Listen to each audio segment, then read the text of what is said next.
Well, I would junk diversity completely as a affirmative goal. Even neurodiversity, mind diversity? Yeah, I just think you look for the best possible person. Now, I've not worked in a corporation, so it may be that the criteria for admission for success for what you're looking for are in fact very fuzzy.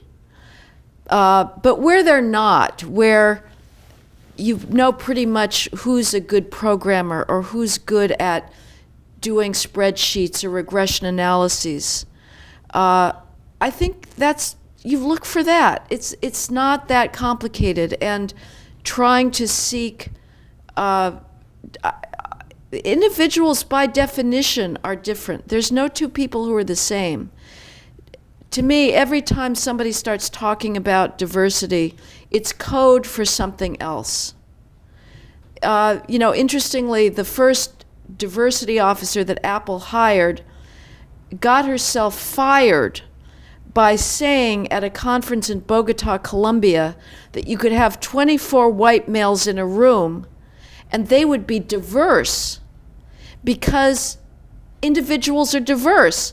This was so heretical within the diversity ideology that says that the only diversity that counts is race and gender, and that we should typecast everybody, that she was fired for saying that. And she, of course, groveled and apologized and said, well, I just want to make sure that nobody thinks that what I said is representative of Apple's views, nor are they of mine. This is pathetic. She was right the first time around.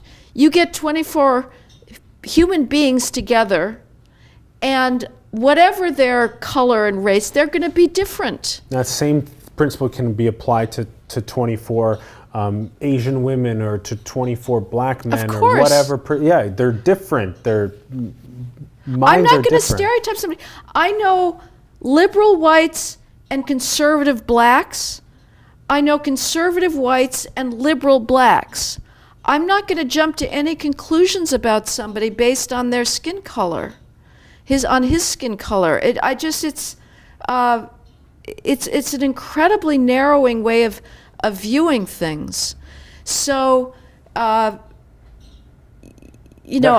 would say, excuse me? That it hurts our foundation of truth when we start identity politicsing everything. Right, absolutely. Yeah.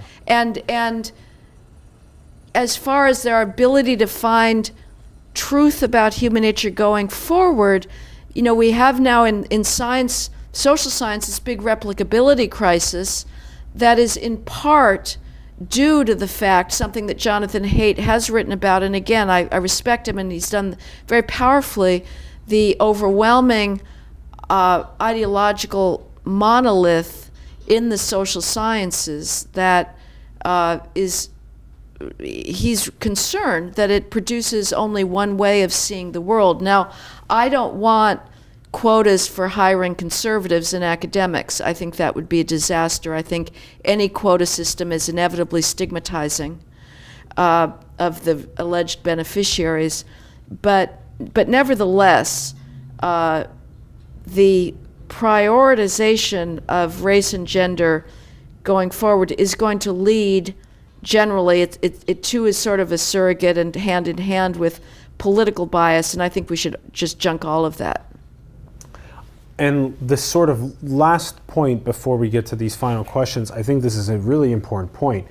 I wonder, we're talking about the diversity delusion in the United States, which is so interesting because when you extend this conversation to what is this like in China, right? Are they even thinking? They think we're crazy. Yeah. I talked with Asian physicists at Harvard when I was there doing a debate on affirmative action and giving a talk, and they just, the Asian scientists and students who are here, they cannot believe what we're wasting our time on.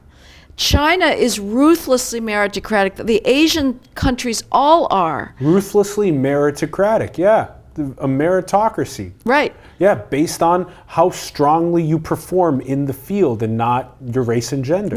Right. Yeah. And I want you to continue telling us about that story, and I'm just thinking about, again, running, like, what is it? Do they actually go around and saying in India that, well, we need to find white people to attend the Indian Institute of Technology, and in China we need to find black people to attend our universities? No, they couldn't care less. They are, whoever's the best, and to a certain extent, of course, nationalistic. But the best thing that Trump could do to level the playing field with China is to airlift a few cargo planes of gender feminists from American universities and dump them on Beijing University and its research labs. Because as long as they remain uninfected by this identity poison, they will pull out ahead. They care only about one thing. Are you the best person to unlock the secrets of the human genome? And they're going ahead in a perhaps unethical way with their genetic splicing and whatnot. And so they have some problems with the integrity, possibly, of their research, but they are still seeking the smartest genetic engineers they can get. I'm happy you're talking about it again, just that you got to be at the cutting edge of knowledge, the cutting edge of science, the cutting edge of technology, and not caring so much about race and gender, but rather how well do you know the genome? How well do you know how to program artificial intelligence? How well do you know how to program blockchain protocols? How well do you know these things? Right. Because this is how well do you know how the brain works? Because those are the people that, no matter what their race and gender is, they're at the cutting edge of knowledge, and we're not going, oh, they're black or they're white or they're purple. It doesn't matter. It doesn't matter. They're at the cutting edge of knowledge, and we need to push the boundaries of the cutting edge of knowledge and help children get to those cutting edges of knowledge regardless of their race and gender. Just help them get to those edges wherever they care about going. I'm glad we ran that experiment of what it's like in other places in the world. That what is it like for their diversity conversations in other places in the world? Why are we so obsessed with a diversity conversation here where there's so much more based on meritocracy everywhere else? Okay, Heather, before we get to those last questions, is there another pressing point that you think we should cover in the conversation? No, I guess I would just say that universities should be places where students encounter beauty and greatness, where the faculty teach them why they should be down on their knees in gratitude before works of sublime insight and imagination that take us out of our petty, narrow selves into worlds that we would otherwise never experience, whether it's life on a 19th century Russian feudal estate or into the imaginary groves of pastoral poetry or experiencing the languor of a Chopin nocturne. These are all things that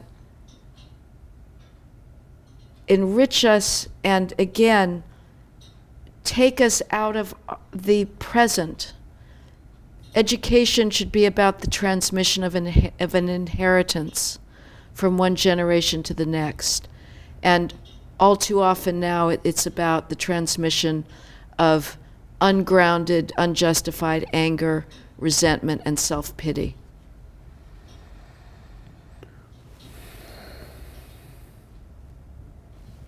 How can we pass along the best collective learning principles to the next generation over and over again?